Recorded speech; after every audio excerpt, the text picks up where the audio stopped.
Meus amados, eu quero vos saudar com a paz do Senhor Jesus. Constitui um prazer imenso estar aqui, depois de um longo inverno sem ver a Foz do Iguaçu, mas eu alegro-me em ver o meu companheiro de longas jornadas, pastor Isaías, hoje presidente desta igreja. A última vez que eu vi aqui, ainda não tinha essa beleza aqui. E rever alguns irmãos aqui também, companheiros do conselho, membros desse ministério. Trago saudações da vossa co-irmã, que está lá na cidade de Niterói, região metropolitana do Rio de Janeiro.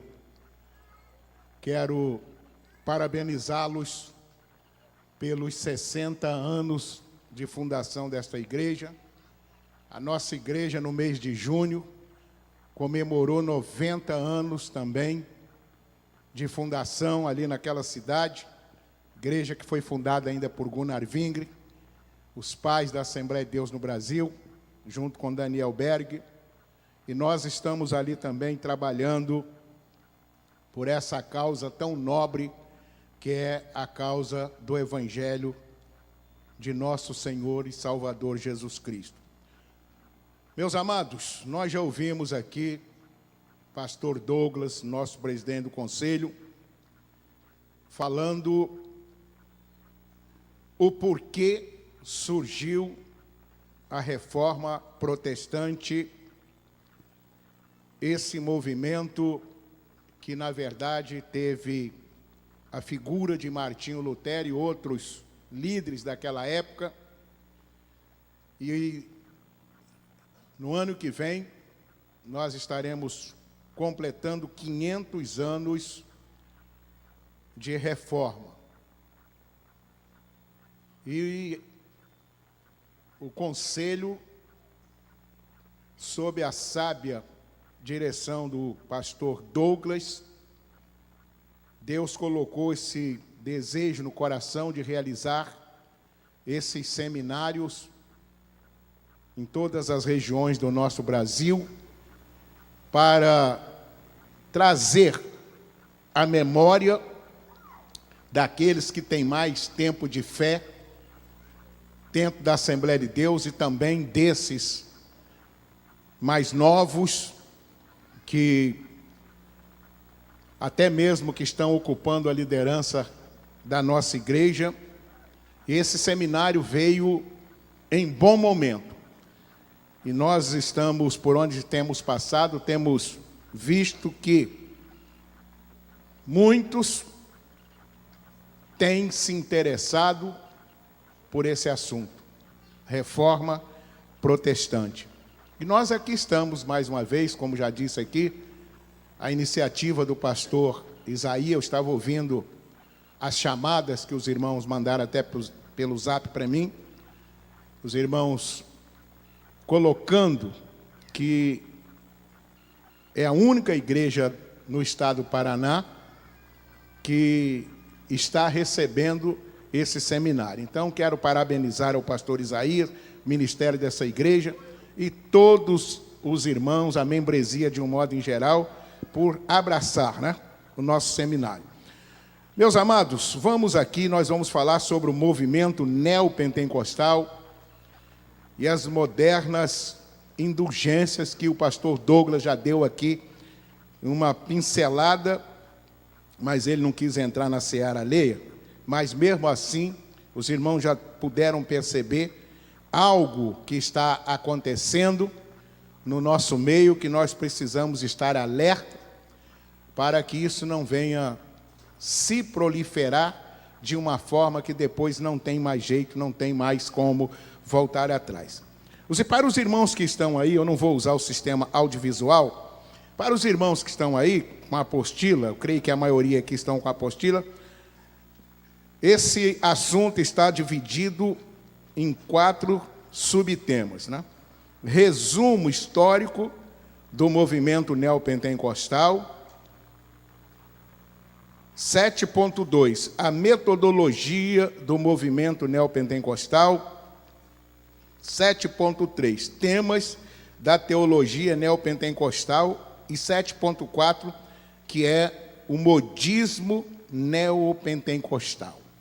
Eu vou dar mais ênfase ao último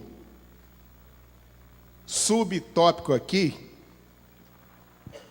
que eu vejo uma importância muito grande do que está acontecendo. Mas eu vou dar uma passada aqui, mas eu não vou me deter muito, por exemplo, aí, nessa introdução, porque o nosso tempo, ele é curto.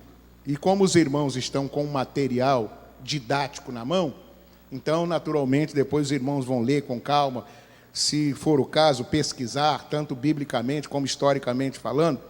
Mas, amados, de início, nós queremos ver aqui que, quando se fala de neopentecostal, o neopentecostalismo nada mais é do que algo novo, né? Algo novo que está sendo, né? Se dando no meio pentecostal. Todos nós sabemos que o movimento pentecostal, ele é antigo. Começou no dia de Pentecoste, lá em Jerusalém, e depois, em 1906, esse movimento, ele ressurge fortemente na Rua Azusa, lá nos Estados Unidos, o famoso avivamento da Rua Azusa nos Estados Unidos, e dali para frente esse movimento começou a espalhar pelo mundo e veio parar no Brasil através de Daniel Berg e Gunnar Wingren. E aqui na nossa apostila, né, quem preparou essa apostila é um companheiro, pastor e professor Eliezer, lá do Rio Grande do Sul, pastor de Bento Gonçalves.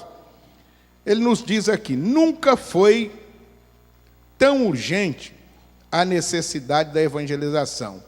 Contudo, as pessoas, na maioria dos casos, estão preocupados unicamente com os métodos e muito pouco com a qualidade do trabalho evangelístico. Antes de dar procedimento, eu quero chamar a atenção dos irmãos para o texto bíblico de segunda carta de Paulo a Timóteo, capítulo 4, versículos 1 a 4, que diz assim: conjuro-te, pois, diante de Deus e do Senhor Jesus Cristo, que há de julgar os vivos e os mortos na sua vinda e no seu reino, que pregues a palavra, instes a tempo e fora de tempo, redarguas, repreendas, exortes, com toda a longanimidade e doutrina. Porque virá tempo em que não sofrerão a sã doutrina, mas tendo comichão nos ouvidos, amontoarão para si doutores conforme as suas próprias concupiscências, e desviarão os ouvidos da verdade, voltada às fábulas. Mas tu, sê sóbrio em tudo, sofre as aflições e faz a obra de um evangelista. Cumpra o teu ministério. Bem, amados, já nos dias de Paulo, Paulo já tinha conhecimento pelo Espírito de Deus que esses dias trabalhosos, que ele mesmo chamou, viriam a acontecer no que diz respeito à doutrina ou às doutrinas sendo falsificadas e as verdadeiras doutrinas fariam comichões aos ouvidos daqueles que, na verdade, se desviariam dela. As mudanças, nós estamos vivendo um momento, né? Quem é assembleiano aqui, antigo, sabe que essa nova geração que está dentro da igreja hoje, da Assembleia de Deus, é uma geração que muitas das vezes elas desconhecem, na verdade, pode até ouvir falar, mas na prática elas desconhecem realmente os fundamentos da denominação Assembleia de Deus. Sempre no meu tempo de criança, adolescente e juventude, eu sempre ouvi, né, até dos próprios pais da igreja, que a Assembleia de Deus não é uma denominação e sim um movimento do Espírito Santo. Ouvi isso várias vezes, até mesmo por eu conheci Daniel Berg. Eu não conheci Gunnar Ving, que quando eu nasci ele já tinha até morrido, mas Daniel Berg eu conheci. E eu vi da boca de J.P. Colendo, João de Oliveira, Lourenço Olso, essa gente toda aí, Emílio Conde, né, acerca dos fundamentos da nossa querida e amada Assembleia de Deus. Então, muitas coisas mudam, né, com o progresso tecnológico, vem e vai por aí afora. Mas, amados, quando se fala de doutrinas, tanto as doutrinas fundamentais, como as doutrinas auxiliares, biblicamente falando, isso é imutável. Doutrinas nada mais é do que um sistema de ensinos bíblicos, né? No nosso caso aqui, nós estamos falando de doutrina bíblica, né? Quem é advogado sabe que tem a doutrina do direito e de outras coisas, mas nós estamos falando de doutrina bíblica, de teologia, da verdadeira teologia. E hoje nós estamos vivendo um momento meio complicado aqui, né? Muito complicado. O pastor Douglas chegou a dizer, se Martinho Lutero estivesse vivo, que ele proclamaria uma outra reforma dentro da igreja. Eu concordo plenamente. Mas vamos em frente aqui. Pois bem, em virtude dos modismos atuais, especial do neopentecostalismo, somos desafiados a batalhar em defesa da fé cristã. Ou seja, devemos fazer sempre apologia da verdadeira fé cristã. O escritor da carta aos Hebreus, lá no capítulo 11, ele define claramente o que é fé e o que não é. A Bíblia diz lá que fé é o firme fundamento das coisas que nós não vemos. Eu estou vendo os irmãos aqui, isso não é fé. Eu estou vendo essas colunas aqui, isso não é fé. Eu estou vendo essas carteiras que os irmãos estão assentados aí, isso não é fé. Mas ele complementa dizendo, e sim a prova daquilo que nós esperamos.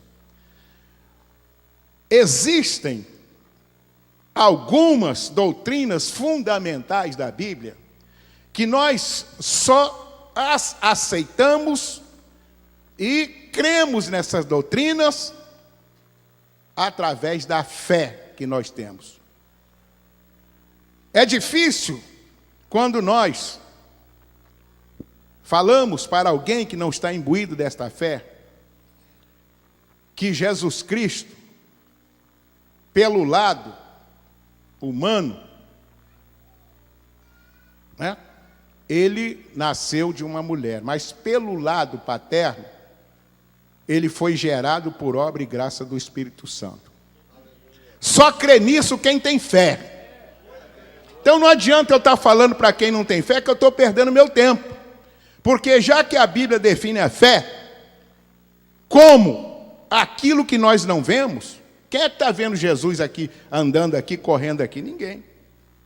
Mas a Bíblia diz que ele está representado aqui pelo Espírito Santo.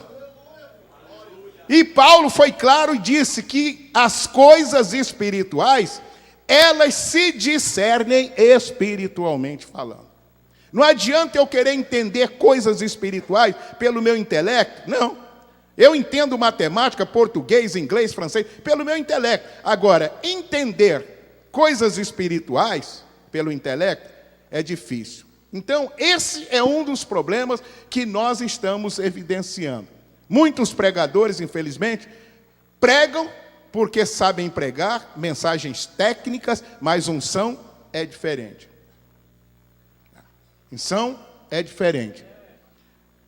E vai por aí afora. Às vezes prega até aquilo que ele não está crendo mais. Isso está inserido nesse movimento chamado movimento neopentecostal. Bem, amados, há um resumo histórico desse movimento. Esse movimento começou, na verdade, em 1960. Eu vou pular para a página 54. Esse movimento começou aqui no Brasil em 1960. E o principal responsável por ele foi um pastor que fundou a Igreja de Nova Vida no Rio de Janeiro, chamado Roberto McAllister. Eu o conheci pessoalmente. No Canadá não tem Assembleia de Deus, tem a Assembleia Pentecostal do Canadá, que nada mais é do que a mesma Assembleia de Deus aqui. E ele veio para cá, enviado pela Assembleia Pentecostal do Canadá, para colaborar com a Assembleia de Deus. Mas falaram para ele lá no Canadá que a Assembleia de Deus aqui não tinha liderança, que ele viria para liderar. E naquela época, pastor Isaías, quando ele chegou aqui, eu sou cria da Assembleia de Deus de São Cristóvão, eu ainda era adolescente.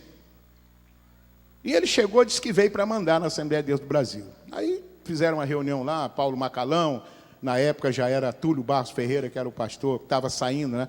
Estava entrando o pastor Francisco Pereira para pastorear a igreja de São Cristóvão e tal. E cantaram a pedra para ele. Disse, meu irmão, aqui, a igreja aqui tem uma liderança. Se o irmão veio trabalhar conosco aqui, o irmão é bem-vindo. Agora, para liderar, não. Ele disse, não, então não fica, eu vim para aqui para mandar e tal. E começou a fazer uns trabalhos na Associação Brasileira de Imprensa. E como ele falava bem, meio enrolado português, mas falava bem e tal, começou a crescer o trabalho dele e tal.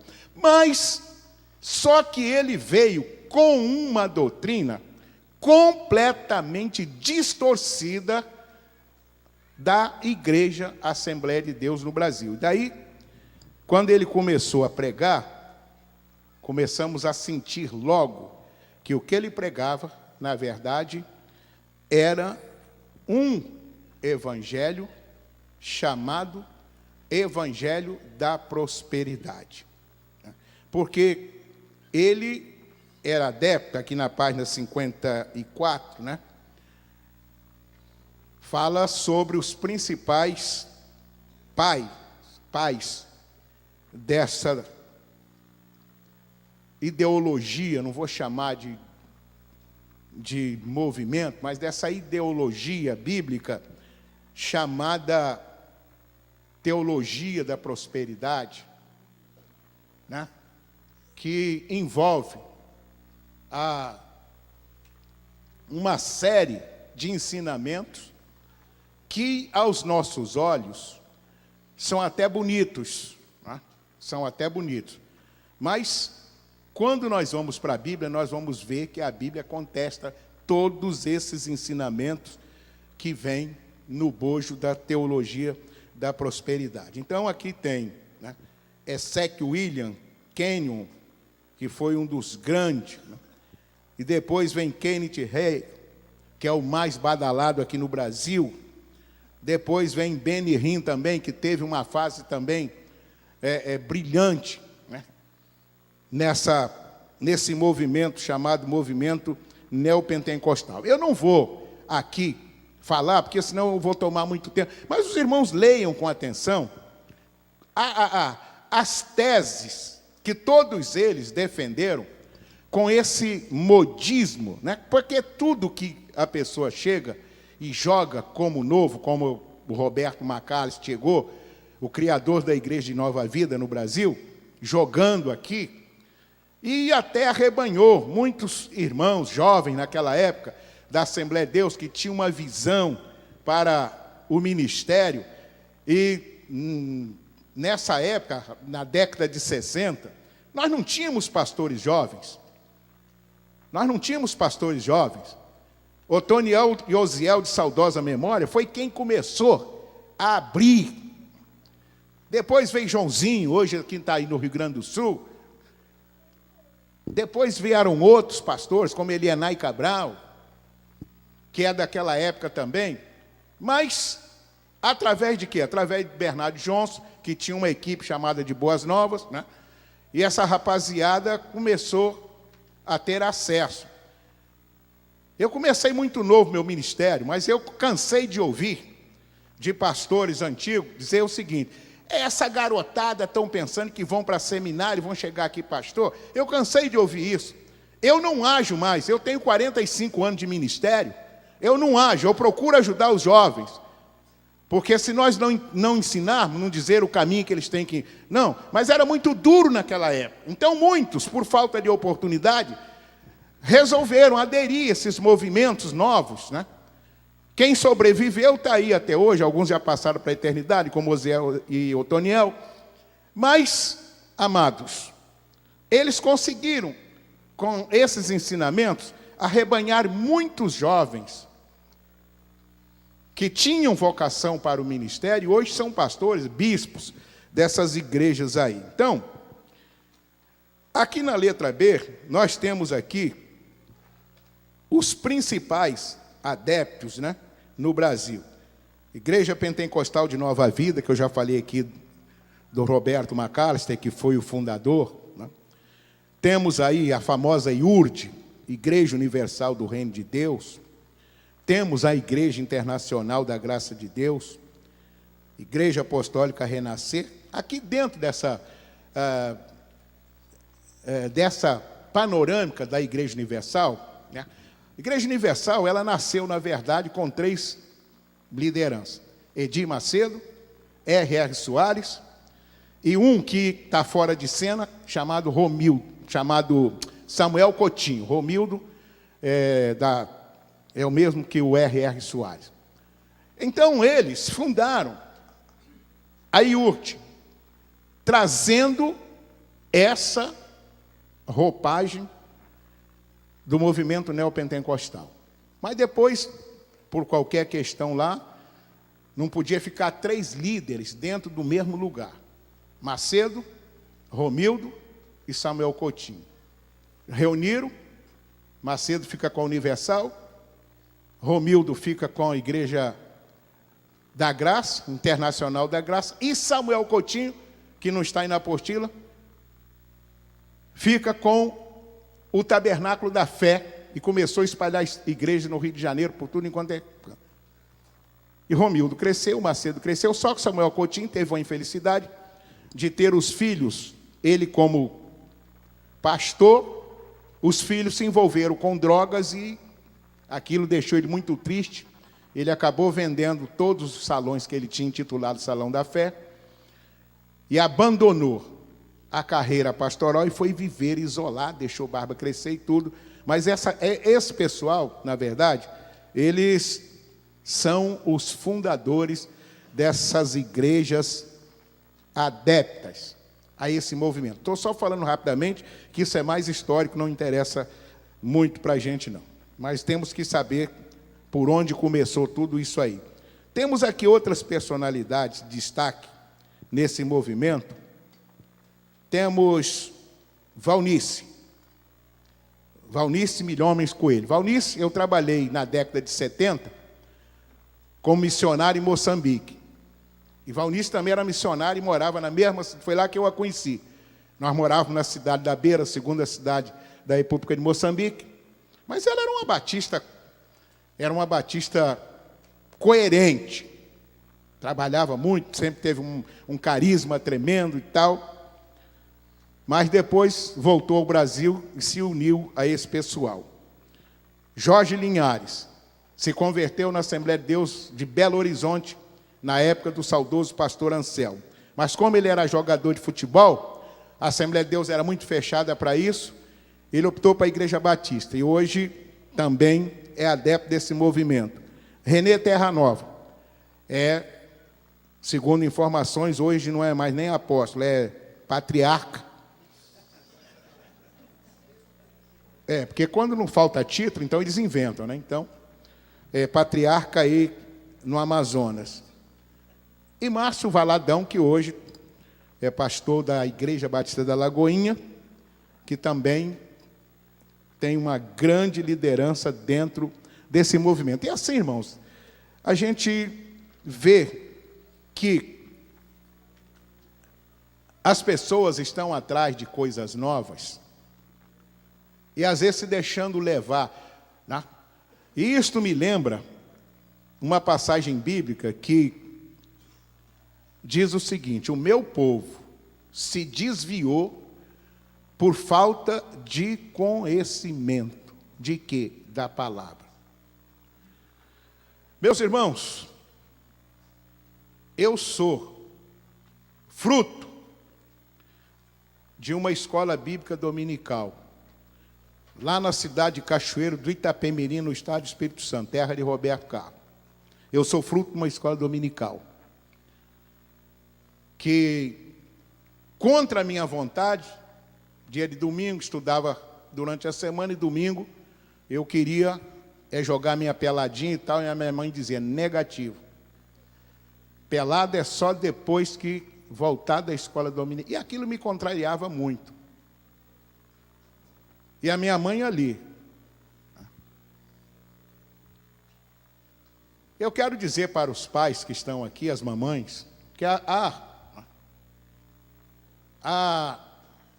um forte questionamento de mães que às vezes pergunta qual é a idade para se levar o filho para a escola dominical.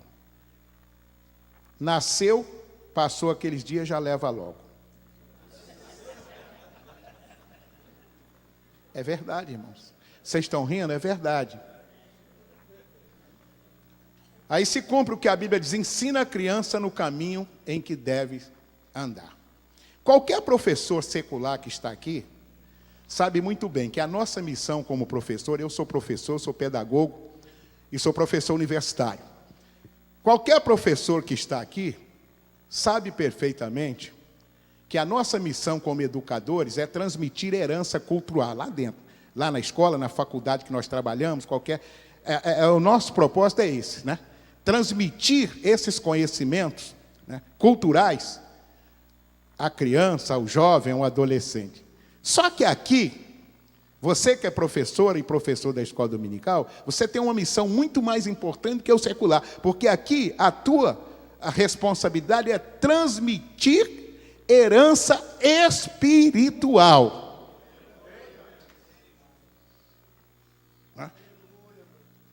Você que trabalha com criança, essa criança, quando cresce, pode até não ficar na igreja, mas ela nunca vai esquecer o que a tia disse para ela aqui. Então, quem trabalha com criança tem que ter muito cuidado, segurança no que vai ensinar. Porque o que eu digo para uma criança hoje, ela vai guardar para o resto da vida. Não, o professor falou que foi isso. Então, ele confia em quem transmitiu. Então, o que às vezes, ou melhor, o que nós estamos vendo hoje, que está crescendo esses movimentos, é por falta de conhecimento. Quando nós, infelizmente, anunciamos um cantor famoso, vai cantar nas nossas igrejas, aparece gente de tudo enquanto é lado. Mas quando a gente diz: olha, vai ter um seminário, por exemplo, de escatologia, que é um negócio complicado pra caramba. A Assembleia de Deus até hoje não chegou a um denominador comum sobre pontos escatológicos de coisas que vão acontecer no futuro. Eu ouvi muito. Quando ainda iniciando meu ministério, eu ouvia João de Oliveira, Abraão de Almeida, Gesiel Gomes, Lourenço Olso, essa gente toda, Armando Chaves Cohen, Alcibiades Vasconcelos, Túlio Barros Ferreira, que era o meu pastor. Mas só que tem muitos pontos que é até bom que isso seja livre, né? Porque às vezes a gente fecha a questão em torno, né? Naquela época você ouvia falar muito que a besta era um computador que tinha na Bélgica e tal, e até hoje, né? Quem é antigo aqui sabe disso, que eles ensinavam, que não se lembra disso, que tinha um computador lá na... Então, amados, a gente ouve muita coisa. Agora, o que nós precisamos, é ter o pé nisso aqui, é ter firmeza nisso aqui, É isso aqui, é Bíblia. Só que hoje, entendeu? fazer isso que nós estamos fazendo aqui. Aqui tem várias gente envolvida, tanto com a educação teológica como com uma educação secular. Isso aqui dá trabalho. Bíblia tem que estudar, tem que pesquisar, tem que orar, tem que jejuar.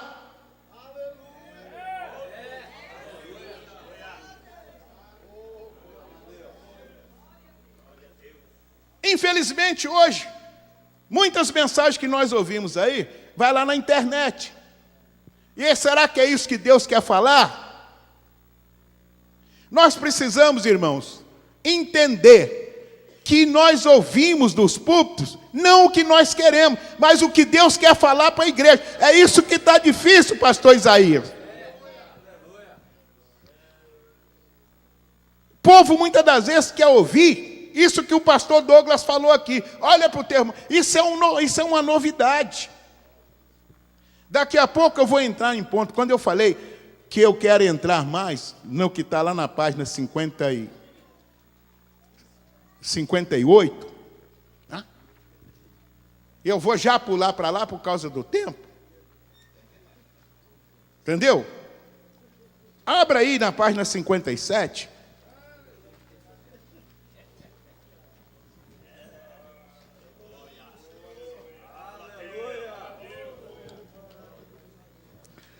Vejam bem aqui, na página 57. Na página 57. Muito obrigado, querida. Deus te abençoe. Na página 57 está escrito aqui: Frederick Price disse que o poder de Deus tem origem na fé que ele deposita nas palavras que profere. Deus criou o mundo apenas porque liberou sua fé em palavras.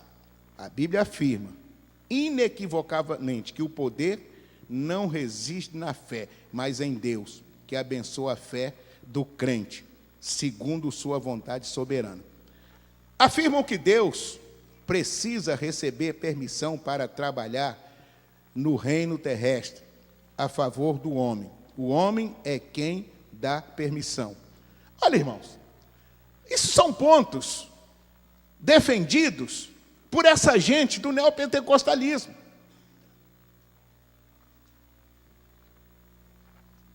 Infelizmente, irmãos, criaram dentro desse pensamento dos que defendem o neopentecostalismo,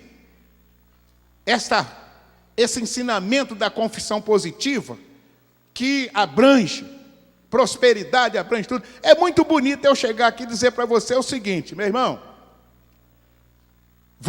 vejam bem, preste bem atenção no que eu vou falar aqui. Quem é que se considera criatura e filho de Deus aqui nessa noite? Levanta a mão. Criatura e filho de Deus. Peraí. Quem é filho é nascido de novo. Eu estou perguntando filho, porque a criatura é diferente. Deus criou todos. Mas filhos são aqueles que aceitaram a Jesus através da fé nele. Nós somos filhos por adoção. Aí tem um ponto que eles exploram, quando vem com o Evangelho da Prosperidade, da seguinte forma: bem, já que você é filho ou filha de Deus, o próprio Deus afirma na sua palavra que Ele é o dono do ouro e da prata, e nós sabemos que é mesmo. Tudo isso aí não está na mão do diabo, não. Ainda tem o controle disso ainda. Apenas ele deixa acontecer muitas coisas com a sua permissão, crise financeira, para esse povo ver se entende alguma coisa de Deus. Então eles vêm com essa história. Não, como é que você, sendo um filho de Deus, você está passando pelo que está passando, desempregado, sem dinheiro, na pobreza, não sei o quê? Olha, irmão, se nós formos pensar à luz dessa teoria, aparentemente parece que eles estão certos. Porque se eu sou filho de um pai que tem grana, é dele, também é meu, porque a hora que ele morrer, não é o caso de Deus, que Deus não vai morrer. Mas a hora que meu pai biológico morrer, eu boto a mão naquilo tudo porque eu sou dono. E eles vêm com esse papo. Só que a pobreza, a miséria, a desgraça Se nós formos olhar para o Éden, nós vamos ver que aconteceu uma desgraça. A maior desgraça que pôde acontecer no mundo foi o que aconteceu no Éden. Porque até ali, o homem viveria eternamente, sem morte, sem doença, sem câncer, sem AIDS, sem nada. Sem pobreza, sem miséria, sem nada. Só que o diabo conseguiu induzir o homem ao pecado e levou a esta situação. E a Bíblia diz: todos pecaram e destituídos ficaram da glória de Deus. Todos. E quando tentaram justificar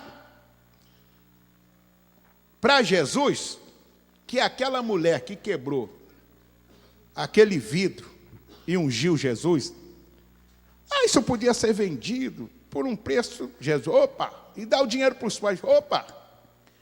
Sempre vocês terão os pobres com vocês, mas a mim vocês não vão ter. Então, amados, a gente arrebenta essa gente com esses pontos. Agora, só que eles têm muito argumento, né? O crente que às vezes não conhece Bíblia, roda na mão dessa gente, principalmente na mão de sabatista. Porque qualquer membro da igreja adventista, independente dele ser pastor ou não, ele conhece Bíblia. Pois bem, então, amados, já está me dando aqui o meu tempo que me resta, passou rápido, né? Mas não tem problema não. Pois bem, o que eu quero dizer aqui é que criaram-se algumas expressões, algumas já foi dita aqui, por exemplo, o determinismo. Eu determino a tua vitória. O que você acha disso, meu irmão? Onde é que eu tenho autoridade para determinar? Onde é que nós temos? Mas eles não então estão se colocando na frente, e isso está sendo pregado nos nossos púlpitos. Essa porcaria dessa doutrina de determinismo está sendo pregada nos nossos púlpitos. Então, quando se convida alguém para vir ministrar, ensinar, não, o meu negócio, eu sou itinerante. Eu não tenho nada contra os itinerantes, que durante 15 anos eu trabalhei como itinerante. Mas eu nunca fui para cima de púlpito de igreja para fazer essas presepadas que muitas das vezes nós estamos ouvindo aqui. E na igreja que eu sou pastor, eles não pregam.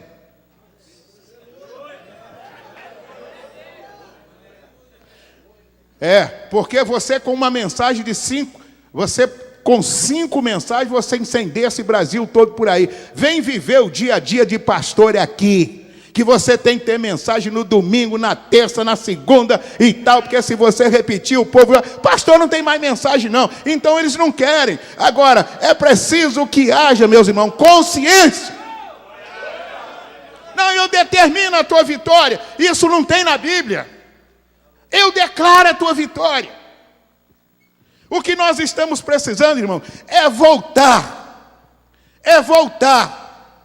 ao passado. Não como saudosismos, mas precisamos voltar àquele tempo em que Jesus batizava com o Espírito Santo, camarada dirigindo o táxi aí pela rua, era falando em línguas estranhas, a cozinheira fazendo comida lá na cozinha, era batizada com o Espírito Santo, né?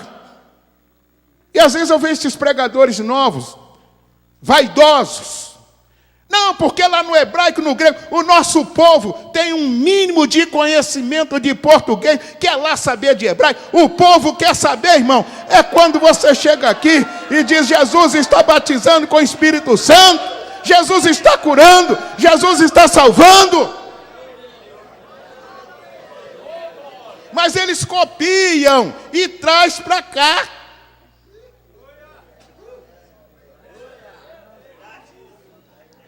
E quando eu digo, pastor Isaías, que nós precisamos ouvir o que o Espírito quer falar para nós, e não o que nós queremos ouvir.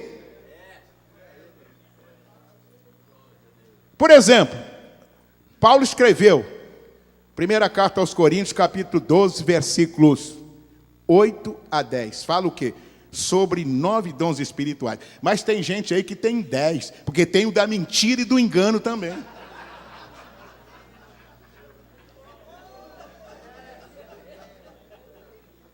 Irmão, é por isso que a gente tem que conhecer, é por isso que a gente tem que saber.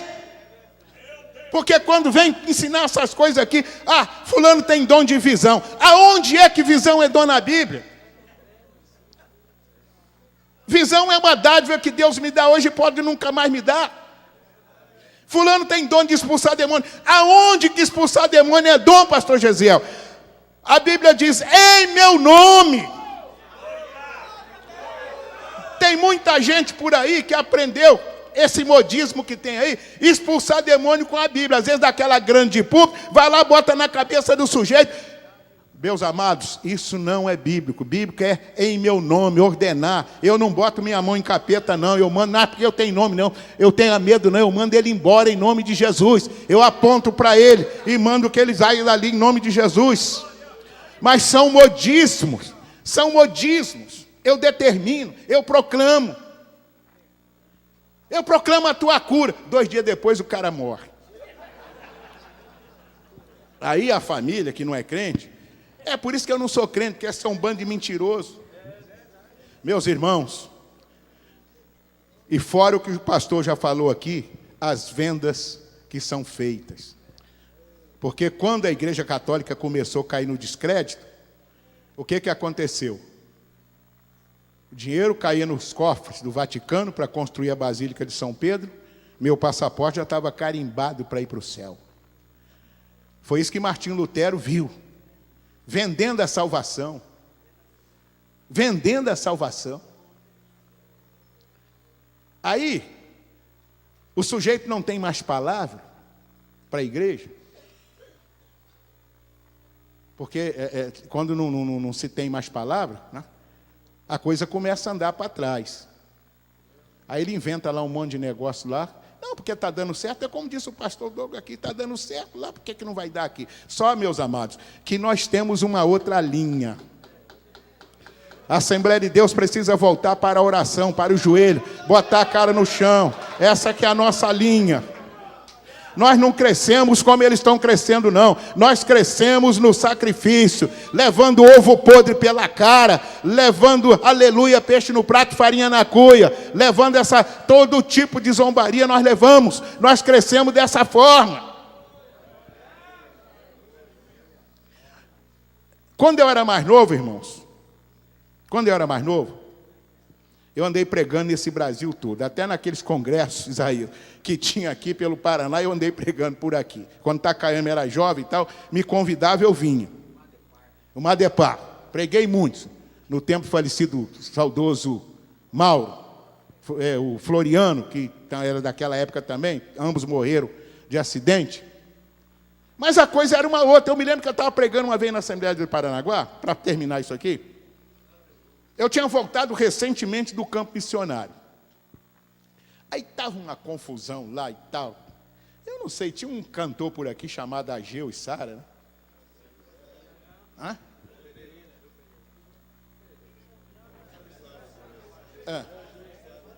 E era uma festa que o saudoso Maurinho me convidou, de mocidade.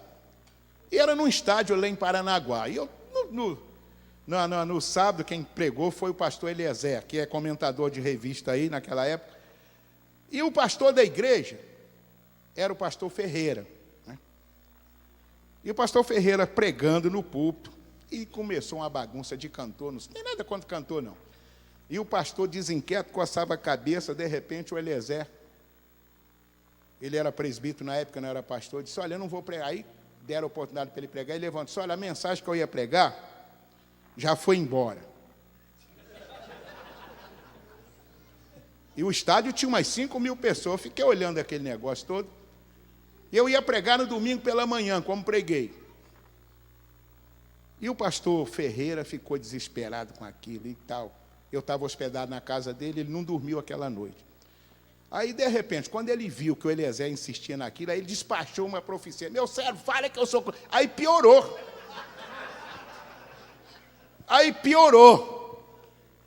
Porque ele, o camarada na cara, disse que não ia pregar porque não tinha, mas mim não tinha mesmo, porque foram dar o oportunidade para ele pregar à tarde. E quando foi no domingo, tentaram fazer o mesmo comigo. Mauro me perturbando para falar sobre missões, e tinha um conjuntão de Curitiba lá, estavam cantando lá, mas aquele culto estava meio... Eu falei, como é que eu vou falar de missões aqui se não há espiritualidade nisso aqui? E o velho Ferreira já tinha ido lá, falado, enquanto eu for pastor aqui, a mensagem vai ter que... Meus amados, o Ageu ficou tão aborrecido comigo, que ele, quando eu comecei a pregar, que ele saiu do púlpito, aí quando ele ia saindo, o Espírito de Deus, volta. E naquela manhã Deus queria fazer uma obra, aquela pessoal de Curitiba que estava lá, eles estavam cantando para de frente para o auditório, que estavam na frente do púlpito. Depois, quando eu comecei a pregar, eles inverteram as cadeiras e ficaram. No meio da mensagem, eles estavam tudo de joelhos e chorando. Depois me pediram, pastor, nós queremos dar um testemunho aí, pelo amor de Deus. Eu queria ouvir o que eles estavam dizendo. Não, nós viemos para aqui, na verdade, para disputar quem cantava melhor. Mas Deus mudou tudo. Irmãos, foi uma manhã de bênção, Jesus batizou com o Espírito Santo. Agora, o que é que nós precisamos fazer? O que nós precisamos fazer é não ceder. Um dia desse,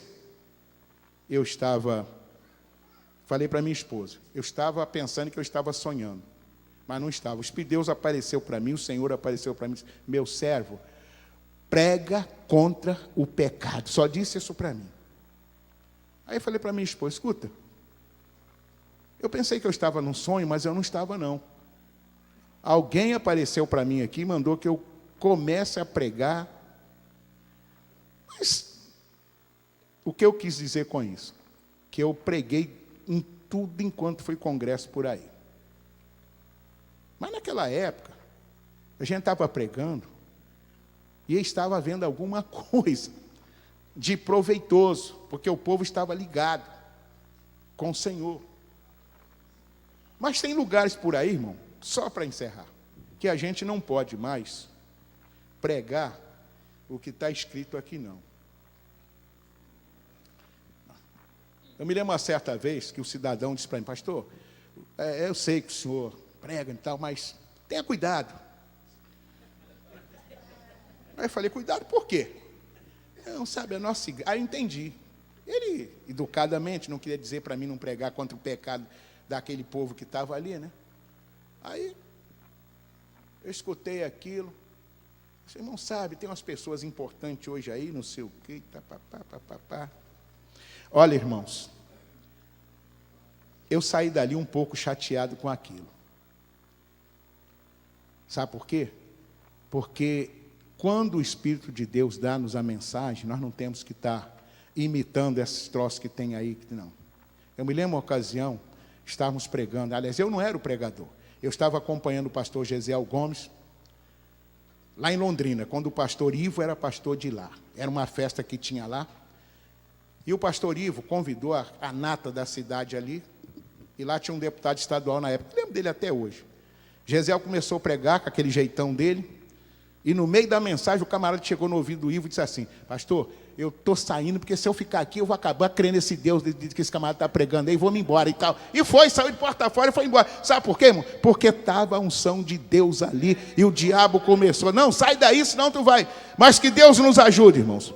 Que Deus nos ajude. Se nós começarmos a orar, como está escrito lá em 2ª Crônica, né? Se nós começarmos a orar, esse quadro vai mudar. Nós vamos ver o cumprimento da profecia de Joel 2:28, nossos filhos profetizando, os velhos sonhando, e a bênção de Deus vai continuar caindo, e nós não vamos ver a nossa igreja, irmãos, entrar pelo caminho que o diabo e alguns homens querem que ela entre. Que Deus nos ajude, que Deus nos abençoe. Muito obrigado pela oportunidade. E aqui eu termino